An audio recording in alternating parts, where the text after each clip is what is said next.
Altia expressed her satisfaction that everyone shared the same objective. She then asked how things went for the others. Marque responded that it was a great honor, and it was clear that everyone accepted without hesitation. Marque reflected on the situation. Duke Altia, who rarely took action himself, had personally appeared and given his word, but only after carefully selecting the necessary cards. After that, they were made to go through a rite of passage that involved a sincere bribe. Even though rumors were spreading rapidly, this was clearly part of the current political flow. Realizing the importance of the moment, Mark decided that he had to seize this opportunity. Altia's expression darkened as she concluded that they could finally begin moving seriously, but only with a select few. The focus then shifted to Alan, who explained that on the fourth day of the banquet, spoils were somehow being added one by one. He assumed this was because he was being treated well due to the false rumor linking him to Altia and Zenonia. He decided to take the spoils for now, wondering if they would later be taken back, and internally planned it as a complete hit and run. At that moment, Evan appeared from behind and placed a hand on Alan's shoulder. Announcing his return, Alan reacted with a hiccup. Evan questioned why Alan looked so surprised and confirmed that he was back. Alan quickly brushed it off, explaining that he had simply been lost in thought for a moment. The scene then transitioned to a private conversation between Evan and Alan.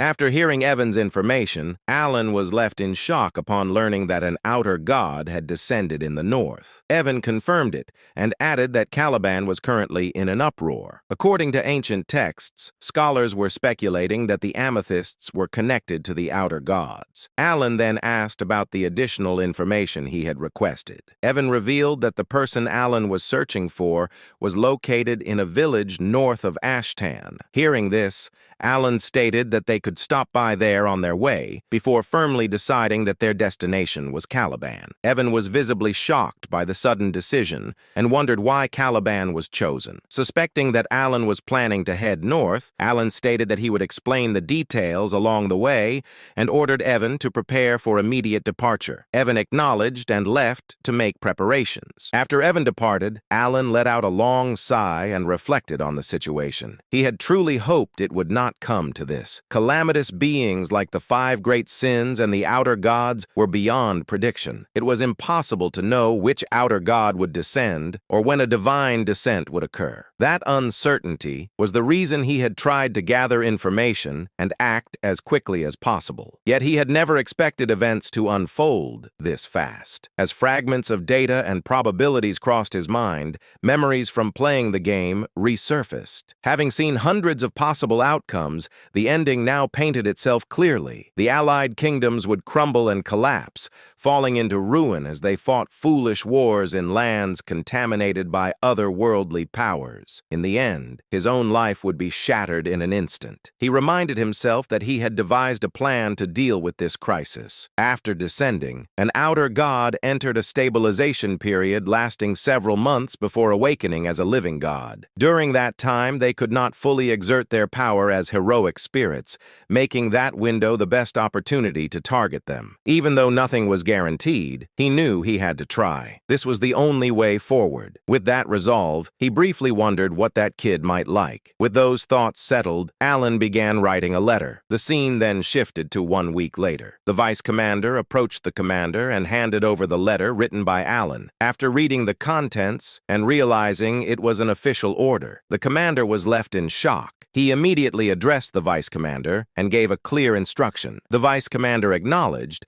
and was told to inform everyone that the next northern schedule was being pushed back by 2 weeks. The scene then shifted to Pakran, a village located north of the Ashtalan kingdom. As Alan spotted someone ahead, he reflected that he never expected to find him this easily, and the discovery felt unexpected. Standing before them was a bright, ill-looking child who warmly greeted them. Alan observed that the boy truly stood out. He immediately recognized him as the protagonist and playable character of the Liban roguelike turn-based APS Psychedelia. Seeing him in person made Alan quietly acknowledged that a protagonist was indeed a protagonist. The boy looked exactly like the illustration from the game. Alan noted that he was a boy, boy and found him unusually beautiful, almost too striking in appearance. Alan asked whether the boy knew who he was. The child replied that he was simply happy to meet a new person and introduced himself as Eliban. Alan reflected that no matter how much this world differed from the game,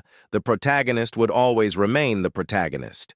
Eventually, Eliban would become famous and strong. Alan remarked that Eliban had a very bright personality, while internally admitting that facing a character he once played as felt strange. Alan then handed Eliban a small bag and told him it was for him to take. When Eliban opened it, he found a large number of gold coins inside. Alan then instructed Evan to bring the other item. Evan stepped forward, opened another box in front of Eliban, and revealed that it was filled with potions, explaining that all of it belonged to him. Eliban reacted with joy, overwhelmed by happiness, and expressed disbelief that everything was really for him, wondering why it was being given so suddenly. Alan explained that it was an investment. Internally, he affirmed that he had brought everything necessary for a protagonist's early growth. Alan explained to Eliban that he was doing this because Eliban was destined to become a big deal in the future. Internally, Alan urged him to grow quickly so that he could one day deal with threats like the outer gods in his place. As more indicators crossed his mind, Alan briefly wondered whether this treatment was generous enough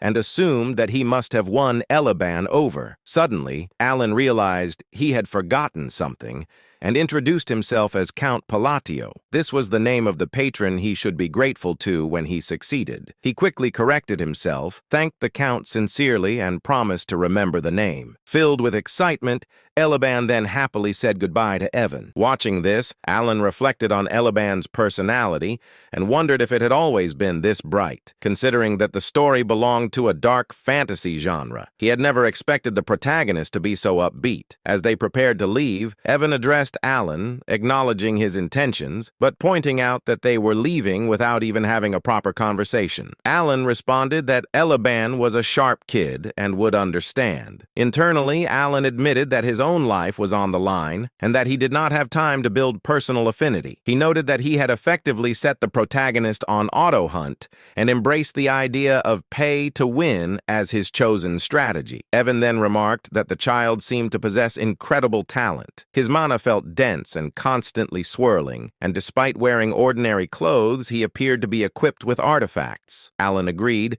stating that he could feel the manner as well. Alan reflected further that in the original setting, Eliban was supposed to be ordinary before beginning his adventure. This change felt like another unexpected butterfly effect that differed from the game, especially since Eliban was the protagonist. Even so, Alan concluded that what mattered most was preserving his plan for an easy life. Alan addressed them with confidence, explaining that the stronger he became, the better the outcome would be, and that it would all be worth the investment. He reassured them that Eliban was one of the few kind-hearted people in that wretched, dark fantasy world. So, there was nothing to worry about. A moment later, doubt crept in, and the idea of Eliban being kind-hearted suddenly felt questionable. Alan then brought up Evan while talking about Deus, stating that Deus would meet him. Internally, Alan reflected that he had never even visited before because he was scared, and he never imagined things would end up like this. Evan, filled with anxiety,